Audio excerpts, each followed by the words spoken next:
What's going on, guys? You know me as the FPL chairman, and welcome to my Game Week 5 team selection. Let's get straight into the video. First up, in terms of goalkeeper, I'm sticking with Flecken. Obviously coming off a disappointing 2-point haul in Game Week 4. He's not got an easier transfer going to Newcastle away. Still at 4.5 million. I'm not expecting much from Flecken against Newcastle away. But right now, in terms of where my transfers are needed, of which I have two, the goalkeeper is definitely not one, and I don't think at the moment, in terms of FPL managers investing into goalkeepers, that they're the right position to be moving around to for now. So for now, Flecken remains as my goalkeeper. Estupiñán is the first defender of three, and also a difficult fixture with Man United away. Still an incredibly high ownership at 64%. I have seen a lot of FPL managers move away from Estupiñán based on Brighton's quite poor run of fixtures that are coming up. But for now, he's in my team. Still think there is that threat of an attacking return for Estupiñán against Man United, who have conceded quite a few goals. So for now, he remains in the team. Walker at 5.2 million. He was a transfer I brought in Game Week 3. He's had two 2-point hauls. You shouldn't really even say hauls. In the last two game weeks, which has been a really disappointing transfer. City conceding goals that I don't believe they should have. And also Walker has come close with some chances, but not the most ideal transfer. However, Manchester City have got West Ham United away. Chilwell has got a slightly better fixture in terms of Bournemouth away. Chelsea looking to bounce back from a couple disappointing results, really, following their Game Week 3, I believe. Great showing. But for now, Chilwell still has the attacking threat. He is playing that left wing sort of position and very high up. But Chelsea have 4 relatively good fixtures coming up, so remains in my team. Looking ahead to the midfield, starting with the Arsenal pairing of Saka and Odegaard. Arsenal travel to Everton this game week. Saka, I still think, is a great pickup in terms of an FPL asset, and won't be looking to move him along. Odegaard is one that I am considering moving away. Obviously, he carries a very hefty price tag, so he is one that I am watching whether or not to move on. Bruno Fernandes, Marcus Rashford. I think that a lot of FPL managers have been looking to United players to move them along, obviously carrying that massive price tag, and a lot of FPL managers looking to move to Tottenham players, the likes of Son, the likes of Maddison, as they have Sheffield United at home this week, and I can fully understand it. However, with the run of fixtures that United have, and the fact that you've got Bruno Fernandes, who had a double-digit haul not long ago, Marcus Rashford, who in the last 2 game weeks has had 3 attacking returns, I don't see why you would move the United players on. I think their best run of fixtures is to come, and definitely points are going to come. So Bruno Fernandes and Marcus Rashford, Brighton at home, another game where there will be goals. I'm not expecting United to keep a clean sheet, like I mentioned, but I do think this is a fixture where United, if they get the wind behind their sails, can really do well and pick up some goals. And I think these two will be the most attacking threats and the focal points for points in this game. And Bemo rounds up the midfield with a difficult trip to Newcastle away, obviously pairing it with Flecken there. Newcastle have been quite shaky, however they are about to enter a really good run of fixtures, and they've got this home game against Brentford to start it off. I think there will definitely be goals in this game. I'm not expecting a 1-0 here.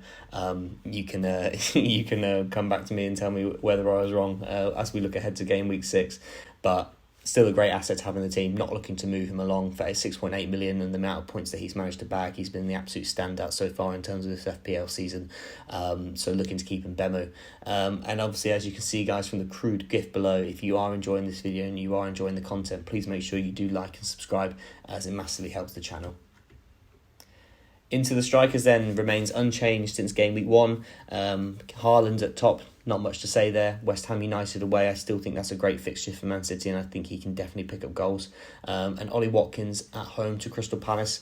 Watkins obviously has had a couple disappointing game weeks, and obviously he's not still got on the goals at the start of the season. He's definitely one that I am also looking to move away from the team currently. But Aston Villa do have a fixture at Crystal Palace at home.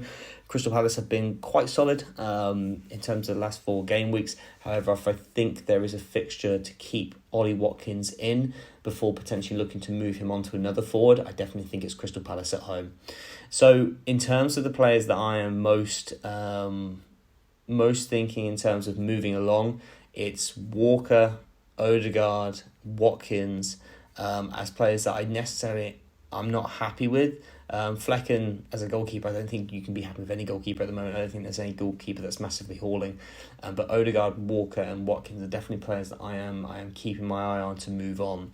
And I do have 2 free transfers in the bank, and I have made 2 transfers ahead of game week 5, and I'll be showing you the first one now. The first one is Odegaard out for Sterling. I think a lot of people who are watching this video will think, am I watching a video from 2 weeks ago or what's going on? As Sterling was obviously one of the most transferred in players, I think, ahead of game week 3. However, obviously then blanked in game week 4 after a disappointing result. So why am I bringing him now? I still think Chelsea have a good run of fixtures in terms of the next 4. He is a good budget midfield option. And it mainly goes down to the defender that I'm bringing in as well. But I know Spurs have got a great fixture against Sheffield United, and a lot of FPL managers are moving to Maddison and Son.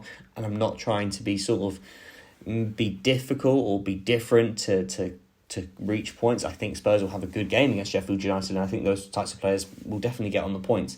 However, looking at Spurs game week 6 and game week 7 fixture, Arsenal then Liverpool, I'll be annoyed to have multiple Spurs players in that team. Although I do still think there's competition in those games, I do think that they're 2 very difficult games. I don't see many points coming, but I do see more points overall across the next 4 game weeks coming from Chelsea. And I think Raheem Sterling, given his minutes that he's playing, nearly 90 minutes every single game week, I think he's going to be the focal point still for Chelsea's attack. So that's why I've moved to Sterling. And then my additional transfer is Walker out for Kieran Trippier. Newcastle are just about to enter, after this Brentford at home game, entering a massive run of fixtures, really good fixtures, similar to like Aston Villa, to be honest, in terms of decent fixtures. And I think a lot of FPL managers will be moving to Newcastle players over the coming game weeks. This isn't to get ahead of FPL price movements. Trippier is on set pieces. He plays incredibly high up for Newcastle. Newcastle have had multiple chances, although they've had really, really difficult fixtures. And the reality is they've come out not too bad, to be honest, from playing the likes of Manchester City and those difficult teams like them. I think Newcastle players will be entering a lot more of FPL managers' teams, and I do think the underlying stats of Trippier are really, really positive. So for me, he is a good asset. Yes, he carries a very high price tag, and it was something that I was thinking about because right now my defence is looking quite expensive. However, I think that his best points are yet to come. And for me, he's a great pickup. So my 2 transfers are Sterling for Odegaard and Trippier for Walker. And hopefully they pay off. So guys, if you enjoyed the video and you are enjoying sort of following the journey of this team, please do make sure to subscribe and like. Wishing you all the best for game week 5. And follow me on Twitter and we can talk about how yours is going. Keep track of it over the weekend. Good luck, guys, and thank you.